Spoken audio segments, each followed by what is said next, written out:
Hey, it's Red Lace, and this is the missing unofficial tutorial for Stardew Valley on the PC. So this is filled with general tips on how to get started in Stardew Valley as well as some useful things you may not have known about. So first things first, and that's settings. I recommend you turn on auto run, it'll make your life a lot easier, and also mark always show tool hit location. And this is helpful, especially if you're used to any games like Terraria or Minecraft. You actually can see where you are hitting when you have your cursor down. So it shows a little outline of a red box wherever your cursor is, and so it'll help you when you're building stuff or taking things apart, so you actually know where you're going to hit. Next is tools, and you'll start with a pickaxe, which is used to break stones, an axe, which is used to chop wood, a scythe, which is used to cut grass into hay, a hoe, which is used to dig and till soil, which you'll need to plant crops, and a fishing rod. And you don't need to carry all these tools all the time, but I do recommend you always carry your pickaxe to break stones, your axe to break wood. You can store your scythe in a chest on your farm, so you'll need it when you're getting hay. I'd carry your hoe with you and your fishing rod at all times.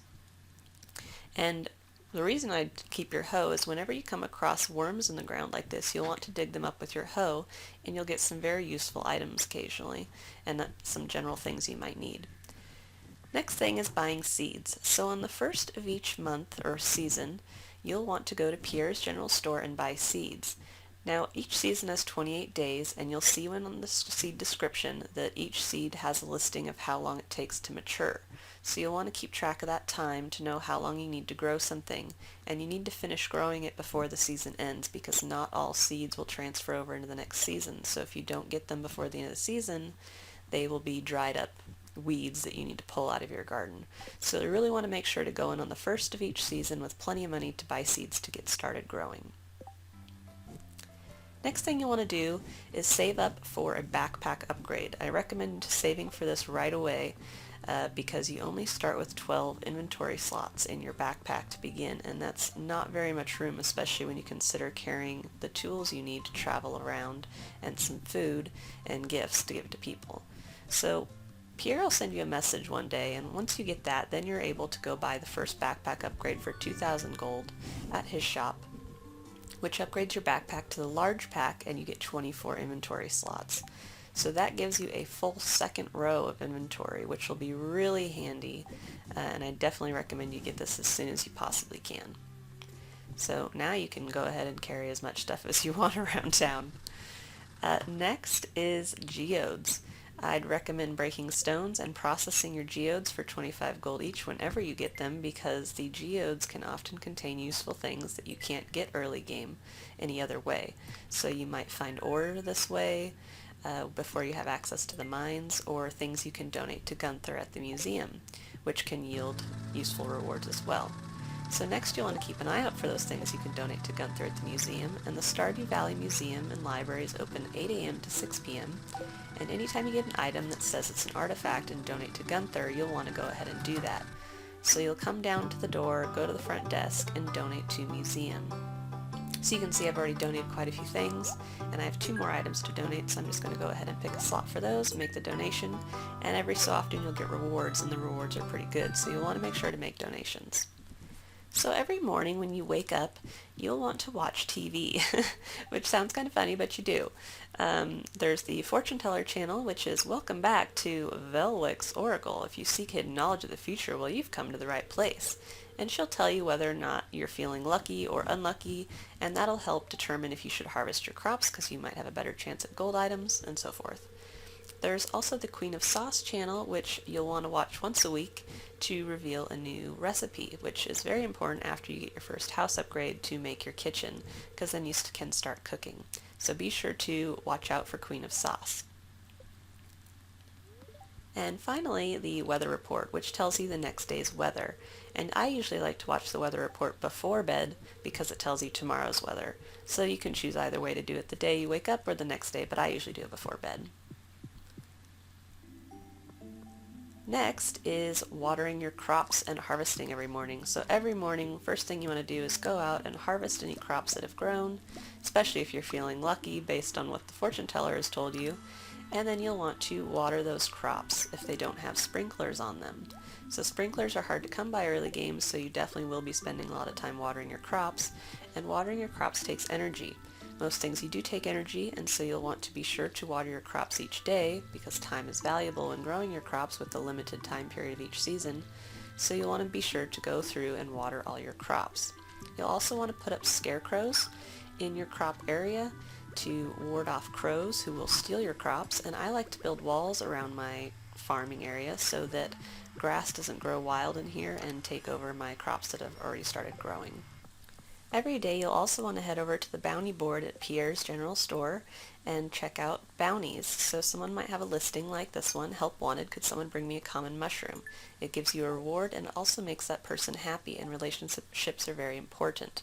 You'll also want to check the calendar for birthdays, so today happens to be George's birthday. So you want to go find George and give him a gift. Building relationships is very important in Stardew Valley as it'll help you gain access to quests from them and also give you access to their bedroom where they might have hidden items that you might need later on. You'll want to try to give gifts that they like, but you don't really know what they like until you start giving gifts. So keep an eye out for hints that tell you what they do like and give them gifts that you know they will. Also be sure to just chat with them occasionally and they might have something to do with you. There are a lot of different trees in Stardew Valley, and it's pretty easy to distinguish them, especially in fall when they are purple, orange, and green. And so the three types are maple, oak, and pine, and you'll want to be sure to chop a variety of trees, especially on your farm, because they'll offer seeds to plant more trees. If you need to do that, they're pretty much in abundance, but they'll also drop seeds that you can use to make snacks for yourself to help feed you.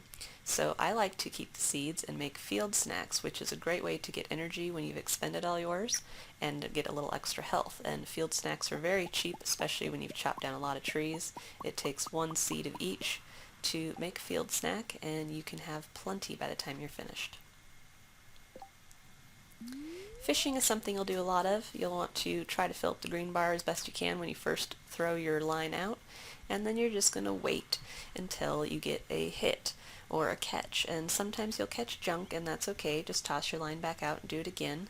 And when you do finally catch something, if the game wants to cooperate and let me catch, there we go, we get a hit. So we're going to hit the button, and now our goal is to keep the fish in front of the green bar. So you don't want to spam the click button. You want to just click casually, and you'll catch a fish really easily. It's more of a click and hold than a click, click, click, click, click. So then you'll catch some fish, and you can eat the fish later, and at some point you'll get an upgrade to your fishing pole, and you can start putting bait and tackle on it, which will help you fish faster and catch better items.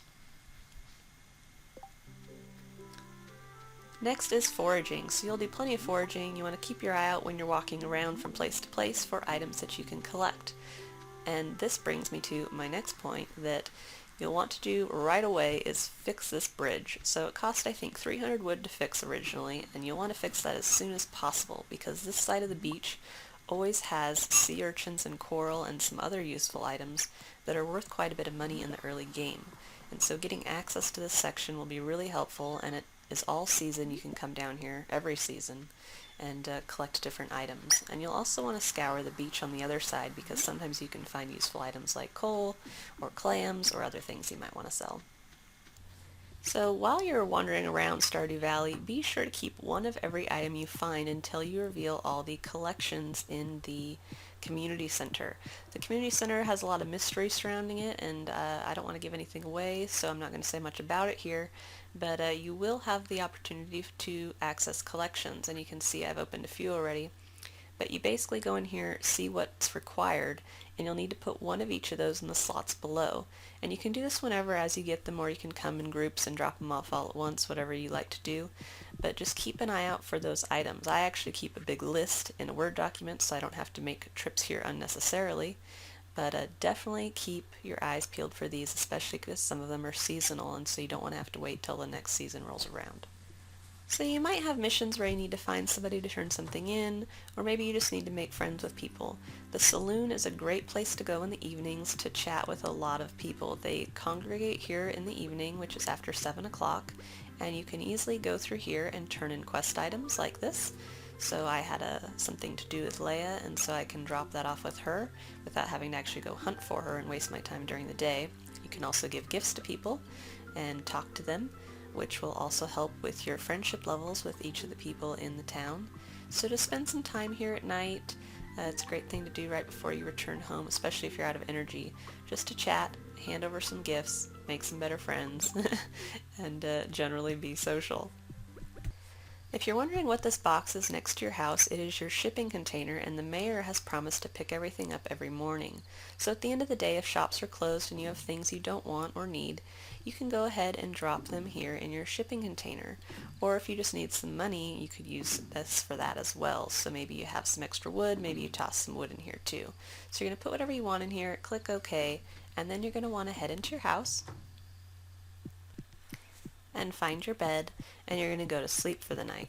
Now once you go to sleep, you're going to hit yes, and you'll get a summary screen that'll tell you the cost or value of everything that you turned in. So you can actually drill in hitting the plus icon and see what you turned in or shipped and what each thing was worth, and then the summary on the main page. So each night you can make some gold this way by shipping items. One tip that'll save you a lot of time and energy is if you use all your furnaces right before you go to bed. So any ore you might have to smelt, or wood, or recycling, do that right before you go to bed, and then it doesn't use up any time in your day. When you wake up the next morning, all your items will be smelted without having had to wait for them. And it also is good to have multiple furnaces if you can afford them, because then you don't have to wait so long for one at a time. So the last bit of information I'll leave you with is the Traveling Merchant. The Traveling Merchant comes once a week, and you'll definitely want to make sure to visit her. So if you pull up your map, she is down to the west of Marnie's ranch, a little bit across the lake. It's not very far, but she'll sell items that you can't get elsewhere, or maybe you can get them elsewhere, but it might be out of season or something like that. Or it's things you might just want, stone, slime, etc. So you'll want to be sure to check out her inventory once a week to see what she has, because she might have something good. So that is the missing tutorial for Stardew Valley. Thank you for watching, and please subscribe to me on YouTube, follow me on Twitter, and watch me live on Twitch, all at Red Lace Gaming. If you have a tip, please leave a comment below.